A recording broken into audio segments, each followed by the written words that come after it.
எனக்கு நல்ல நினைவில் இருக்குது. நான் சின்ன பிள்ளையாக இருக்கும்பொழுது இந்த ஸ்கூலில் இந்த டான்ஸ் ப்ரோக்ராம்லலாம் நான் இருப்பேன். அப்போது நான் 6th படிக்கும் போதுன்னு நினைக்கிறேன், ஒரு சினிமா பாடலுக்கு என்னை சேர்த்து ஆட வச்சுட்டாங்க. அந்த ஸ்கூல் பகல்லையே நடந்ததுனால எங்கள் அம்மா அப்பா யாருமே அதை நான் பர்ஃபார்ம் பண்ணதை பார்க்க முடியல. ஆனால் இந்த விஷயம் நான் வீட்டில் போய் சொல்லிட்டேன், இந்த மாதிரி அது சினிமா பாட்டுன்னு தெரில, இந்த பாட்டை சொல்லி இந்த பாட்டுக்கு நான் டான்ஸ் ஆடினதும் அப்பாவுக்கு கொஞ்சம் கோவம் ஆயிடுச்சு. போய் டீச்சர்கிட்ட சொல்லிட்டாரு, இனிமேல் எந்த டான்ஸ் ப்ரோக்ராம்லையும் என் பிள்ளைய நீங்கள் சேர்க்காதீங்க, நாடகம் அந்த மாதிரி ஏதாவது சேருங்க, கிறிஸ்தவ பாடலுக்கு ஆட்டம் வேண்டாம் அப்படின்னதும் ஃபஸ்ட்டு டீச்சர் அமைதியாக இருந்தாங்க. அடுத்த ஆண்டு விழா வருது. அப்போ மறுபடியும் என்னை டான்ஸ் ப்ரோக்ராமில் சேர்த்துட்டாங்க. நான் வீட்டில் போய் சொல்கிறேன். சொன்னோடனே எங்கள் அப்பா ஒரு லெட்டர் எழுதினார் மிஸ்ஸுக்கு. எனக்கு நல்லா நினைவில் இருக்குது, தயவு செய்து என் பிள்ளைய டான்ஸ்லேருந்து எடுத்துருங்க, வரக்கூடாது. அப்போ அந்த டீச்சர்ஸ் எங்கள் ஸ்கூலுக்கு எங்கள் சர்ச்சுக்கு வருவாங்க. அப்போ பாஸ்டர் ப்ளீஸ் பாஸ்டர், இது ஒரு கலை, நீங்கள் அந்த கலையை நீங்கள் வளர்க்கணும் பேரண்ட்ஸாக இருந்துரு, அதனால் நீங்கள் விடுங்க அவளை அப்படின்னும் போது எங்கள் அப்பா ஒரு வார்த்தை சொன்னார், என் பிள்ளைய நான் ஸ்கூலுக்கு அனுப்புறது அவள் படித்து பைபிளை படிக்கணும், அந்த ஒன்றுக்கு தான். அவள் எழுத்து கற்றுன்னு பைபிள் படிக்கணும், அந்த ஒரு காரணத்துக்கு தான் என் பிள்ளைய நான் அனுப்புகிறேன், வேறு எந்த காரணமும் இல்லைன்னு முகம் முறிக்காமல் சொல்லிட்டார். பொதுவாக எங்கள் அப்பா யாரையும் அப்படி மூஞ்சி முறிச்சு பேச மாட்டார், ரொம்ப சாஃப்ட் நேச்சர். ஆனால் அந்த விஷயத்தில் ரொம்ப ஸ்ட்ரிக்டாக அந்த ஒரு காரியத்துக்கு தான் நான் ஸ்கூலுக்கு அனுப்புகிறேன், வேறு எதுவுமே எனக்கு இல்லை, அந்த கலையை நீங்கள் வளர்க்கலைன்னா கூட பரவாயில்ல, ப்ளீஸ் விட்டுருங்க அப்படின்னு சொன்னார். அது எனக்கு நல்லா நினைவில் பதிஞ்சிருச்சு. எங்கள் அப்பா எனக்காக பண்ண ஜெபம் ஒரு தடவை ஒரு அதே மாதிரி ஒரு ப்ரோக்ராம் போயிட்டு வரும்போது என் தலையில் கை வச்சு இந்த பாடலுடைய அர்த்தம் என் பிள்ளைக்கு விளங்கக்கூடாதுன்னு எங்கள் அப்பா ஜெபம் பண்ணார். அந்த ஜெபமெல்லாம் இன்னைக்கு வரைக்கும் எனக்கு அந்த அர்த்தங்கள் எல்லாம் புரியலை. அப்போது நான் என்ன சொல்கிறேன்னா, பெற்றோர் உங்களுக்குள்ளே இருக்கிற டெடிக்கேஷன் பிள்ளைங்களுக்குள்ளே வரும். நாங்கள் 4 பிள்ளைகளும் ஊழியம் செய்கிறோம். நாங்கள் 4 பேருமே யாருமே ஒரு உலக வேலை செய்கிறவரை கல்யாணம் பண்ணல, ஊழியக்காரங்களை தான் கல்யாணம் பண்ணியிருக்கிறோம். 4 பேரில் ஒருத்தர் கூட எந்த ஒரு வெளி உலக படிப்பு எதுக்குமே போகல. அப்போ நினச்சி பார்க்கும்போது அது எங்களுக்கு பெருசாக தெரில. ஆனால் இன்றைக்கி நான் நினைக்கிறேன், அன்னைக்கு அந்த தாய் தகப்பகனுக்குள்ளே இருந்த அந்த பிரதிஷ்டை, அந்த ஆண்டவர் மேலே உள்ள ஆசை, என் பிள்ளைங்க ஆண்டவருக்காக, பையன் பிறந்தா என்ன பொண்ணு பிறந்தான்னு எத்தனை குழந்தை பிறந்தாலும் ஆண்டவருக்கு தான், அந்த மாதிரி இருந்த டெடிக்கேஷன் தான் இன்றைக்கி நாங்கள் ஊழியக்காரங்களாக நிற்கிறோம். நீங்கள் அம்மா அப்பாவை பார்த்து நான் கேட்குறேன், உங்களுக்குள்ளே என்ன பிரதிஷ்டை இருக்குது? உங்கள் பிள்ளைங்களுக்காக நீங்கள் என்ன பொருத்தனை பண்ணியிருக்கிறீங்க? நான் பொருத்தனை பண்ணுவேன், அவன் செய்யாமல் போயிட்டான்னா என்ன பண்ணுறது, அதை பற்றி விஷயம் இல்லை. உங்கள் பிள்ளைங்களை நீங்கள் பொருத்தனை பண்ணுங்கள். பொருத்தனைகளை காக்கிற தெய்வம், உடன்படிக்கையை காக்கிற தெய்வம், அவர் அதை நிறைவேற்றிக்குவார். உண்மையாக சொல்கிறேன். அமெரிக்காவில் ஒரு தாய் இருந்தாங்களாம், மெக்சிகன் பகுதியில். மெக்சிகன் வார் நடக்குது அமெரிக்காவில். அப்போது அவங்க பையனை அவங்க அம்மா ரொம்ப ஜெபிச்சு அவனை ஊழியக்காரனாக்கணும்னு ஆசைப்பட்டுருக்கிறாங்க. அவங்க பொருத்தனை பண்ணிட்டாங்க, என் வயிற்றில் வளர மகன் உங்களுக்கு தான் பிறந்ததும் அவன் ஊழியத்துக்கு தான். அவன் என்ன பண்ணிட்டான், நான் வாருக்கு போகிறேன், நான் தேசத்துக்காக நான் நிற்கணும் அப்படின்னு அவன் சொன்னான். தேசத்துக்காக நிற்கிறது தவறு இல்லை, சந்தோஷம்தான். ஆனால் நீ ஊழியம் செய்யணும்னு எனக்கு ரொம்ப ஆசைப்பா, அதுக்காக தான் நான் உன்னை ஜெபம் பண்ணி பெற்றேன், அதுக்காக தான் நான் வளர்த்தேன் அப்படின்னு அந்த தாய் சொன்னாங்க. அந்த மகன் கேட்கல. நமக்கு தெரியும்ல, நம்ம இப்போல்லாம் நம்ம தேசமும் அப்படி ஆயிடுச்சு. பிள்ளைங்களை அவங்க அடல்ட் ஆன பிறகு அவங்கள எந்த இதுவும் நம்ம கம்பல் பண்ண முடியாது. அப்போ அவங்க அம்மா என்ன பண்ணாங்களா, ஒரு வாட்சை வாங்கி அவன் கையில் கட்டி, இந்த வாட்ச் நீ எப்பவும் கையில் கட்டிக்கப்பா, நீ யுத்தத்துக்கு போ, நான் உனக்கு மறுப்பு சொல்ல மாட்டேன், எப்போல்லாம் நீ டைம் பார்க்குறியோ அப்போ நீ 12 மணின்னும் பொழுது நான் உனக்காக நான் ஜெபிப்பேன், அதை நீ ஞாபகம் வச்சுக்கோ. எப்போ உன் வாட்சில் டைம் 12ன்னு பார்க்குறியோ அப்போ நான் உனக்காக நான் ஜெபிப்பேன் அப்படின்னு அவங்க அம்மா சொல்லி அனுப்பிட்டாங்க. இது ஒரு சாதாரண வார்த்தை. அவனும் வாட்சை கட்டிட்டு போயிட்டான். அங்கே ஆர்மியில் இருக்கும் பொழுது அவன் அந்த வாட்சின் நினைவில் ஒரு நாள் டக்குன்னு அந்த டைமை பார்த்தா 12 இவனுக்கு ஞாபகம் வந்துருச்சு. ஞாபகம் வந்தவுடனே இவனுக்குள்ளே என்ன தோணுச்சுன்னு தெரில, தனிமையை நாடி ஒரு இடத்துக்கிட்ட போய் கண்ணை மூடி, இந்நேரம் எங்கள் அம்மா எனக்காக ஜெபிப்பாங்க அப்படின்னு நினச்ச உடனே அவன் கண்களில் தாரையாக கண்ணீர் வடிஞ்சு ஆண்டவர்கிட்ட ஒப்பு கொடுத்து, அதுக்கப்புறம் அவன் வந்துட்டான். நான் திரும்ப ஆமாம் ஊழியக்காரன் ஆகிட்டான் அப்படின்னு சொல்லிட்டு ஒரு சாட்சியை நான் கேள்விப்பட்டேன். அப்போது நம்ம ஜெபிக்கிற ஜெபங்கள் ஒரு நாளும் கீழே போகாது. நம்ம பண்ணுகிற பிரதிஷ்டை, நம்ம பிள்ளைங்க அதுக்கு ஏற்புடையவங்களா இருப்பாங்களா இல்லையா, அது ஆண்டவருடையது. நான் என்ன சொல்கிறேன், அம்மா மாருங்க, நீங்கள் டெடிகேட் பண்ணுங்கள். என் பிள்ளைய டெடிகேட் பண்ணுற பொறுப்பு ஆண்டவர் உங்கள் கையில் கொடுத்துருக்கிறார். 3 காரியங்களை தாய்மார்களுக்கு சொன்னேன். ப்ரேயிங் மதர், ஜெபிக்கிற தாய் தான் தரம் நிறைந்த பிள்ளைகளை பெற்றெடுக்க முடியும். ப்ரீச்சிங் மதர், தாய் போதனை பண்ண வேண்டும். நீங்கள் தான் உங்கள் வீட்டில் பாஸ்டர். நீங்கள் பாஸ்டர், உங்கள் பிள்ளைங்க தான் உங்களுக்கு முதல் விசுவாசி. அவங்கள இந்த ரட்சணிய பேழைக்குள்ளே நடத்திட்டோம்னாலே நம்ம ஜெயிச்சிட்டோம். பெரிய வெற்றி. ஆண்டவர் நமக்கு அவார்ட் கொடுப்பார். உன்னை நம்பி கொடுத்த பிள்ளைங்கள நீ எனக்காக வளர்த்து கொடுத்துட்ட அப்படின்னு. Number 3, dedication. எனக்குள்ள டெடிக்கேஷன் இருந்தால் தான் அது என் பிள்ளைக்குள்ளே வரும். எனக்குள்ளே இல்லாத பிரதிஷ்டையை என் பிள்ளையின் இடத்துல நான் திணிக்க முடியாது.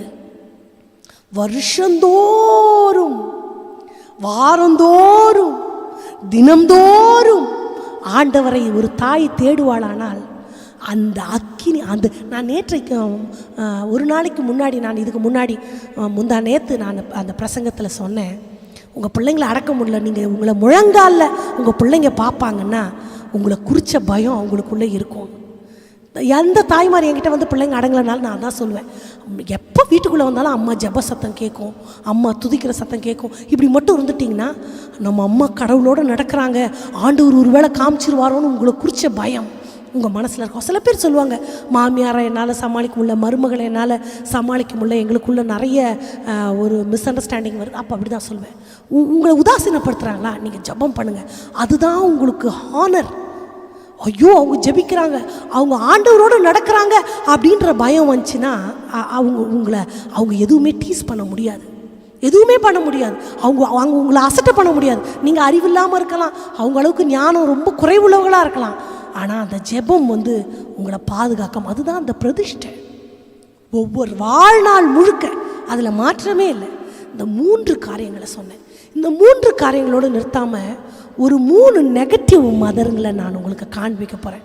நான் சொன்னேன் இல்லையா, ஜெபிக்கிற அம்மா தான் தரமான பிள்ளைகளை பெற்றெடுக்க முடியும்னு. ஒரு வேளை தாய், நீ தாயா பேயா அப்படின்னு கேட்பாங்க இல்லையா, அப்படி சொல்கிறது எனக்கு கஷ்டமாக இருக்குது. ஆனால் அப்படிப்பட்ட ஒரு தாயை நான் உங்களுக்கு காண்பிக்க விரும்புகிறேன்.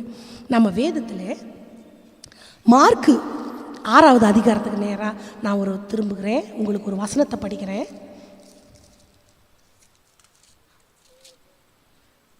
மார்க்கு 6:24. அப்பொழுது அவள் வெளியே போய், நான் என்ன கேட்க வேண்டும் என்று என் தாயின் இடத்தில் கேட்டாள். அதற்கு அவள், யோவான் ஸ்நானனுடைய தலையை கேள் என்றாள். இந்த வசனம் ரொம்ப கஷ்டமான ஒரு வசனம். ஏரோதியாளை குறித்து நம்ம படிச்சிருக்கிறோம். ராஜாவுக்கு அவங்க வந்து முறைகேட்ட மனைவி, முறையான மனைவி கிடையாது. இதை யோவான் ஸ்நானகன் எச்சரிக்கிறார், இது தப்புன்னு. சொன்ன உடனே இந்த அம்மாவுக்கு கோவம், இந்த அம்மாவுக்கு மனசுக்குள்ளே ஒரு கிரட்ஜ் இருக்குது. அப்போது இந்த பொண்ணு அப்போ குட்டி பொண்ணு, அவன் என்ன பண்ணுறா, ராஜாவுடைய பர்த்டேக்கு ரொம்ப அழகாக டான்ஸ் ஆடுறான். ராஜா அப்படியே டான்ஸில் மயங்கிடுறாரு. மயங்கிட்டு, இங்கே வா குட்டியம்மா, உனக்கு என்ன பிடிக்கும், உனக்கு என்ன வேணும் கேள், நீ ராஜ்யத்தில் கேட்டாலும் நான் உனக்கு தரேன் அப்படின்னு சொல்கிறாங்கன்னு வைங்களேன். யூஸ்வலாக லேடிஸ்க்கு, அது மிருகமாக இருந்தாலும் சரி மனுஷனாக இருந்தாலும் சரி, அந்த பெண்ணுக்கு தனக்கு ஒரு சேஃப்டி வேணும்னு எப்போவுமே இருக்கும். நம்ம வெளியே போனால் கூட நம்ம லேடிஸ் தான் மொபைல் எடுத்துக்குவோம், காசு எடுத்துக்குவோம், சேஃப்டியை ரொம்ப நம்ம கான்சன்ட்ரேட் பண்ணுவோம் ஜென்ஸை விட. டைமுக்கு வந்துடணும், நம்ம பாதுகாப்பு நம்மளை சுற்றி நமக்கு எப்போவுமே அந்த ஒரு கான்ஷியஸ் இருக்கும். அப்போது இந்த தாய் என்ன பண்ணியிருக்கணும், இவங்க முறைகேடாக அவரோட இருக்கிறாங்க, உண்மையாக அந்த எல்லா பெண்ணுக்கும் உரிய அந்த ஒரு கேரக்டர் அவங்களுக்குள்ளே இருந்துச்சுன்னா, ஏதாவது ஒரு தேசத்துக்கு நான் ராணியாக இருக்கிறேன், அந்த ராஜ்யத்தை எனக்கு கொடுன்னு தானே கேட்டிருக்கணும். ஆனால் இந்த அம்மா என்ன தெரியுமா கேட்குறாங்க, பிள்ளைக்கிட்ட சொல்லி கொடுக்குறாங்க. இந்த பிஞ்சில் நஞ்சை விதைக்கிறதுன்னு சொல்லுவாங்கள்ல, அந்த மாதிரி அந்த பொட்டை பிள்ளைக்கிட்ட சொல்கிறாங்க, நீ யோவான் ஸ்நானகனுடைய தலையை கேளு. குழந்தைக்கு தெரியாது, அம்மா செய்கிறது தப்புன்னு குழந்தைக்கு தெரியல. குழந்தை அதே மாதிரி போய் சொல்கிறா. அதே மாதிரி அவனுடைய தட்டை வெட்டி ஒரு தலையில் வச்சு இந்த பிள்ளைக்கு கொடுக்குறாங்க. நீங்கள் நினச்சி பாருங்கள், சின்ன பிள்ளை ஒரு தட்டில் வச்சு ரத்தத்தோடு வரும்பொழுது பார்த்தா எப்படி இருந்திருக்கணும். நமக்கே பயமாக இருக்கும் இல்லையா. நமக்கு அந்த மாதிரி ஃபோட்டோஸை கூட சென்சார் பண்ணி தான் நமக்கு காமிப்பாங்க, ஏன்னா அதை பார்த்தா நமக்கு ஒரு மாதிரி இருக்கும். ஆனால் இந்த அம்மாக்குள்ள எப்படி ஒரு க்ரூஷியலான ஒரு பிஹேவியர் இருக்குது இல்லையா, பயங்கர ஒரு பிளட்டி கேரக்டர். அந்த கேரக்டர் அந்த பொண்ணுக்குள்ளே அந்த சின்ன வயசுலேயே வந்துருச்சான்னு தெரில, அது எடுத்துகிட்டு போய் அவங்க அம்மாட்ட கொடுக்குது. அது எப்படி தைரியமாக அப்படி செஞ்சிச்சு, அப்பயே பிசாசு உள்ளே வந்துருச்சான்னு தெரில.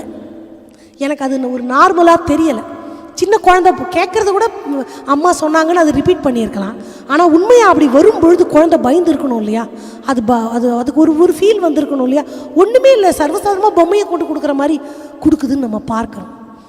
மோசமான தாய், ஒரு குரூஷியலான தாய் இருப்பாங்கன்னா அந்த பிஹேவியர் அந்த பிள்ளைக்குள்ளே ட்ரான்ஸ்ஃபர் ஆகிறத நம்ம அங்கே பார்க்குறோம். ஆனால் ஒரு சோகமான விஷயம் ஹிஸ்ட்ரி சொல்லுது, இந்த டான்ஸ் ஆடி தட்டில் தலை கேட்டப்போ ஏரோதியாளுடைய மகள் ரொம்ப சின்ன பிள்ளை, அவள் பருவமடைந்து வாலிப பிள்ளையாக இருக்கும்பொழுது அவங்க அம்மாவை கூட்டிகிட்டு குளிக்கிறதுக்கு போயிருக்கிறாள். குளிக்கிறதுக்கு போய் அம்மாவும் மகளும் குளிச்சுட்டு இருக்கும்பொழுது இந்த தண்ணிக்குள்ளேயே ஒரு சுழல்னு சொல்லுவாங்க, அது அப்படியே தண்ணி சுற்றி சுற்றி உள்ளே இழுக்கும்னு சொல்லுவாங்க. அந்த மாதிரி ஒரு டேஞ்சரான ஜோனுக்குள்ளே அவள் மாட்டிக்கிட்டாள். அப்போ அம்மான்னு காப்பாற்றும் போது பொதுவாக தண்ணியில் விழுந்தவங்கள முடியை பிடிச்சி தான் தூக்கி காப்பாற்றுவோம், ஏன்னா கிரிப்பு கிடைக்காது, வழுக்கும் ஈரத்தில். அந்த புள்ள முடியை பிடிச்சி அந்த அம்மா தூக்கும் பொழுது அந்த அம்மா கையில் தலை மட்டும் வந்துச்சான். இது ஹிஸ்ட்ரியில் இருக்குது. நான் என்ன சொல்கிறேன்னா, இந்த தாய் பண்ணது ரைட்டாக இருந்தால் அதை எப்படி இப்படி ஒரு முடிவு அந்த குழந்தைக்கு வந்திருக்கலாம். ரொம்ப கஷ்டமாக இருந்துச்சு. தலையை கேட்டு எந்த தாய் கேட்டாலோ அதே தாயுடைய கையில் சொந்த மகளுடைய தலை அப்படியே வந்துச்சு. அப்படி ஹிஸ்ட்ரியில் இருக்கு. அப்போது தவறான தாய் தன் பிள்ளையை தவறாக வழி நடத்தி முடிவும் தவறாகிறது. இந்த மாதிரி வேதத்தில் நிறைய பேர் ராகேலை பற்றி பார்க்கும்பொழுது ராகேல் சொல்கிறாங்க, ஏமாத்த சொல்லி கொடுக்குறாங்க. அம்மா வேணாம்மா, ஒருவேளை அப்பா கண்டுபிடிச்சிட்டாருன்னா எனக்கு ஆசீர்வாதம் இல்லை, சாபம் ஆகிடும். எதாக இருந்தாலும் நேர்மையாக வச்சுக்கலாம் ராஜா, இது வேண்டான்னு சொல்லாமல் அம்மா அங்கே ஒரு யுக்தியை சொல்கிறாங்க. என்ன சொல்கிறாங்க? உன்மேல் வரும் சாபம் என் மேலே வரட்டும். அம்மா சின்ன பிள்ளைய ஆண்டவர் தகப்பனை ஆசீர்வதிக்கணும்னு நினச்சது தப்பு இல்லை. ஏன்னா இவன் பலவீனமானவன், மூத்தவன் பலமுள்ளவன், இவன் கொஞ்சம் ரொம்ப சாஃப்ட் கேரக்டர், அவன் கொஞ்சம் போல்டானவன், அவனுக்கு வேட்டையாடுறவன்னா பயங்கரமான சாதுரியமானவனாக வந்திருக்கணும். அப்போது ஒரு பலவீனமான கொஞ்சம் நோஞ்சானா இருக்கிற குழந்தை மேலே ஒரு தாய் ஸ்பெஷல் கன்சர்ன் வைக்கிறத தப்புன்னு நம்ம சொல்ல முடியாது. எல்லா தாயும் அப்படி தான் இருப்பாங்க. ஆனால் அதுக்காக தப்பான ஒரு வழியில் எப்படியோ குறுக்கு வழியோ எந்த வழியோ எப்படியோ கிடைச்சா போதுன்றது அது வேதத்திற்கு புறம்பானதாக நான் பார்க்குறேன். அப்போ என்ன நடக்குது? அதோடு இல்லாமல் உன் மேலே சாபம் வந்தால் அது என் மேலே வரட்டும் போ அப்படின்னு சொன்னதுனாலையோ நோ தெரில, திரும்ப அந்த மகனை அந்த தாய் பார்க்கவே இல்லை. அதுக்கப்புறம் ஆண்டவர் யாக்கோபை நினைத்தார், ஆசீர்வதித்தார். ஆனால் அந்த சாபம் வரட்டும்னு சொன்ன வார்த்தையா என்னன்னு தெரில. அப்போது தாய்மார்கள் உங்கள் பிள்ளைகளை நீங்கள் நடத்த வேண்டிய வழியில் மிகவும் நடத்த வேண்டும். தவறான தாய் தவறான பிள்ளைகளை தான் கொடுக்க முடியும். தாய்க்குள்ளே ஒரு தீய குணம் வந்துருச்சுன்னா அது பிள்ளைங்களுக்குள்ளே ட்ரான்ஸ்ஃபர் ஆகுது. இன்றைக்கி அது ஒரு பழமொழி சொல்லுவாங்க, வாடுற பிள்ளைய அம்மாவே கெடுத்துருவாங்களான்னு. நிறைய அம்மாக்களுக்கு தெரிஞ்சு செய்கிறாங்கன்னு நான் சொல்லலை, பிள்ளைகள் மேலே உள்ள ஓவர் பாசம்னு நான் நினைக்கிறேன். என் மகன் கல்யாணம் பண்ணி கொடுத்தா கூட விட்டு கொடுக்க மனசே வர்றதில்லை. ஆனால் அதுவல்ல, ஒரு நல்ல தாய் பிள்ளைகளை வாழ வைத்து ரசிப்பாள். சின்னதில் பார்த்தா அம்மா நிறைய சாக்ரிஃபைஸ் பண்ணுவாங்க. நான் முதலே சொன்னேன், பிள்ளைக்கு பிடிக்காத சாப்பிட மாட்டாங்க, பிள்ளைக்கு குத்துன்னு ஸ்டோன் வச்ச ட்ரெஸ்ஸு கூட போட மாட்டாங்க, சாஃப்ட் ட்ரெஸ்ஸாக போட்டுக்குவாங்க. குழந்தைக்கு ஸ்மெல் ஆகாதுன்னு பர்ஃப்யூம் கூட அடிக்க மாட்டாங்க. குழந்தை வீட்டுக்கார கூட கவனிக்காமல் குழந்தைய பார்ப்பாங்க. ஒரு குறிப்பிட்ட காலம் வரும் பொழுது அவங்களுடைய சுயநலம் அவங்களுக்கு வந்துடுது. இவன் அப்படி போயிட்டா என்னை யார் பாப்பா, இவனை அப்படி போயிட்டா அப்புறம் நான் என்ன பண்ணுவேன், அந்த அவங்களுக்குள்ள எனக்கு ஏன் புள்ள வேணும், அந்த பாசமே ஒரு சுயநலமாகி அவனுடைய வாழ்க்கையை கெடுக்கிறோன்றது கூட தெரியாத அளவுக்கு அந்த ஒரு வியர்டான ஒரு பிஹேவியர் அவங்களுக்குள்ளே வந்துடுது. வித்தியாசமான ஒரு பிஹேவியர் அவங்களுக்குள்ளே வந்துடுறத நம்ம பார்க்குறோம். ஆனால் தியாகமுள்ள அந்த தாய் தான் பிள்ளை வாழறதுக்காகவும் தியாகம் பண்ணணும். தான் பிள்ளைய வாழ வச்சு தான் பார்க்கணும். அவன் சந்தோஷம்தான் என் சந்தோஷம் அப்படின்னு நினைக்கிற தாய் தான் உண்மையான தாய். இங்கே வேதத்தில் நான் அப்படிப்பட்டவர்களை உங்களுக்கு நான் காமிச்சேன். அப்போது நான் 2 பேரை உங்களுக்கு நான் சொன்னேன். ஏரோதியாளை பற்றி நான் சொன்னேன், ராகேலை பற்றி நான் சொன்னேன். இன்னும் வேதத்தில் நெகட்டிவ் கேரக்டர் நிறைய தாய்மார்கள் இருக்கிறாங்க.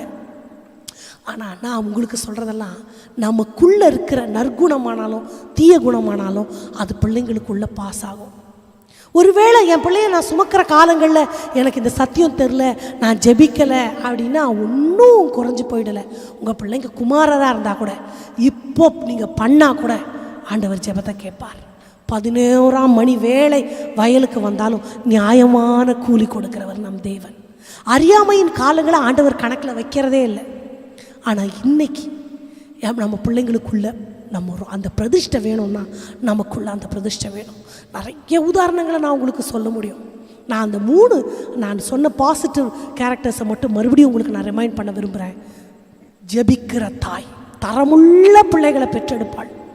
போதிக்கிற தாய் பிள்ளைகளை நல்வழியில் நடத்துவாள். பிரதிஷ்டையுள்ள தாயினுடைய பிரதிஷ்டை பிள்ளைகளுக்குள்ள வரும். நம்புகிறவர்கள் எல்லாம் இருதயத்தில் கை வச்சு நம்ம கண்களை மூடிக்கொள்ளலாம். அவர் என்னை கைவிட மாட்டார். என் ஜெபங்களுக்கு செவி சாய்க்கிற தெய்வமே, உம்மை நோக்கி நான் பார்க்கிறேன்ப்பா. யாரெல்லாம் நம்பிக்கையோடு உங்களை நோக்கி பார்த்து கொண்டிருக்கிறார்களோ, இப்போ இந்த ஜெப வேளையில பங்கு கொண்டிருக்கிறாங்களோ, அவங்க எல்லாருடைய பிள்ளைகளை உங்க கையில நான் ஒப்பு கொடுக்கிறேன்ப்பா. சில பேர் நம்பிக்கையோட அந்த சேட்ல கூட அவங்க பிள்ளைங்களை எழுதுறாங்கப்பா, அவங்க டைப் பண்ணி அனுப்புறாங்கப்பா.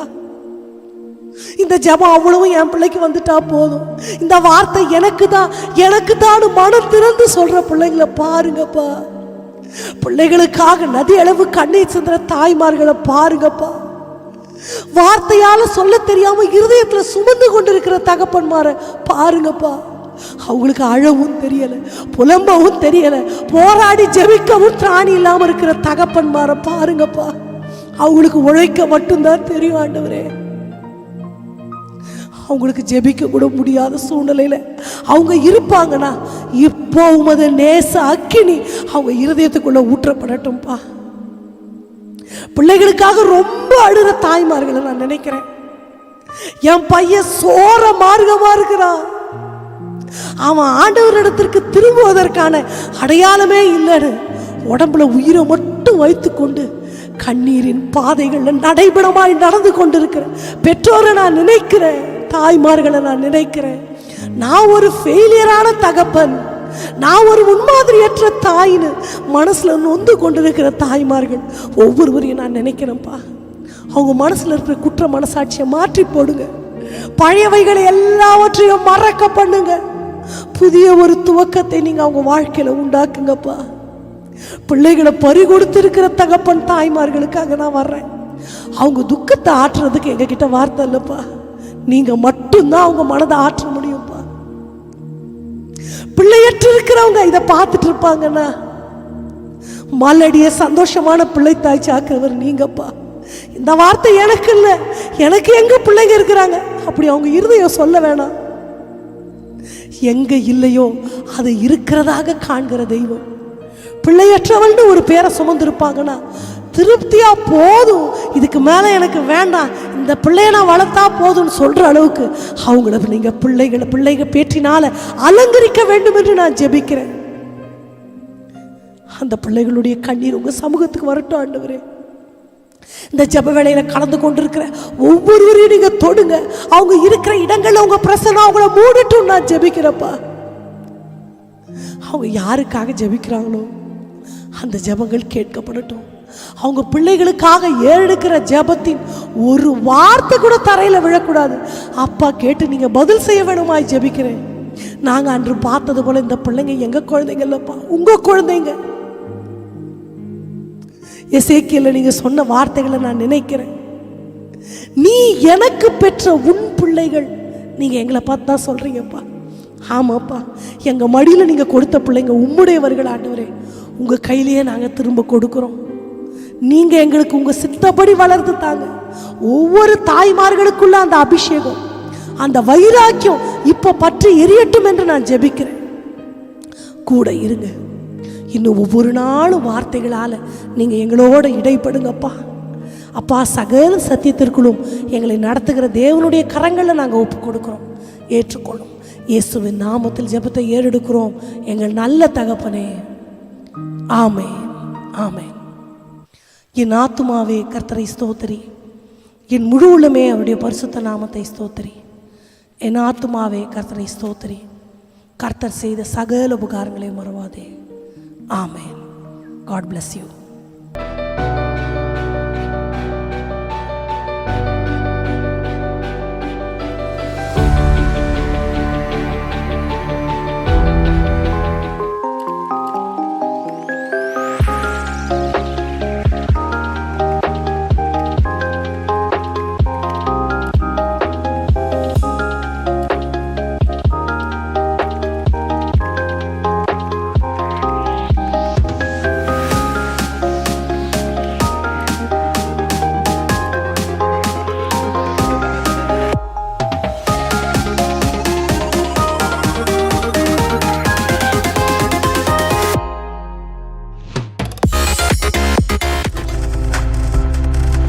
நீங்கள் பார்த்து கொண்டிருப்பது உங்கள் ஜாய் டிவி. உங்கள் துக்கம் சந்தோஷமாய் மாறும்.